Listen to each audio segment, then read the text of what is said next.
Хамтаа үзэгчдээ баярлалаа. Сайн дурын ажил хийдэг Марл охин сонсголын бэрхшээлтэй найзуудтайгаа ярилцахын тулд тохионы хэл бие даан сурч байна.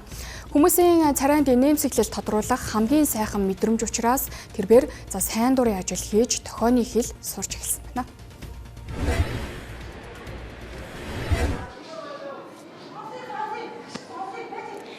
Би болохоор сая тохионы хэлээр миний нэрийг Марл гэдэг. Би 28 дугаар сургуулийн 11 MB ангид суртгаа гэж хэлсэн байна.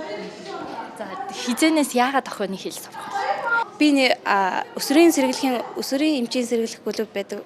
Тэгээд уран заяа багшийнхаа хамтаа ингээд сургуулиудаар явж ингээд хамгийн ихнийд болохоор сонсголын бэрхшээлтэй хүүхдүүдийн сургууль 29 дээр очсон. 29 дээр очиод ингээд хүүхдүүдэд ярих гэсэн ингээд ярьж чадахгүй болохоор сурж эхэлсэн. Марл охин сайн дурын ажил хийгээд 2 жил гаруй болж байгаа. Харин тохионы хэл сураад 2 сар гаруй хугацаа өнгөрчээ. Тохионы хэл бие даан сурахад олон бэрхшээл тулгарч байгаа ч найзууд нь олон 29-р сургуулийн багш нар түүнд тусалсан байна. Марл тохионы хэлээр ярьдаг 10 гаруй найзтай.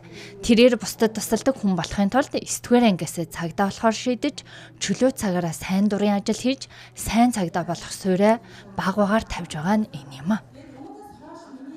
Хүн бүхэн энэ дэлхий дээр амьдарч байгаа учраас хөгжлийн бэрхшээлтэй, сонсголын бэрхшээлтэй гэж ялгарлахгүйгээр бид нэг эрэгтэйчтэй бүгдээрээ ингээ ойлголцоод бие биенийгээ хайрлах хэрэгтэй. Тохионы хэл бол зүгээр гарын хөдөлгөөн биш, харин сэтгэлийн хэл. Марл сайн дурын ажил хийж бусдад туслах үедээ өөрөөрөө хамгийн их бахархдаг хэмээс юм. Тэрээр хүн бүр тохионы хэл сураасаа хэмээн хүсдэг. Мөн хөгжлийн бэрхшээлтэй хүүхдүүдийг нийгэмд оролцоход нь туслахыг зорддог. Түүний мөрөөдөл хүн бүр нэг эрхтэй нийгмийг бүтээх явдал юм а.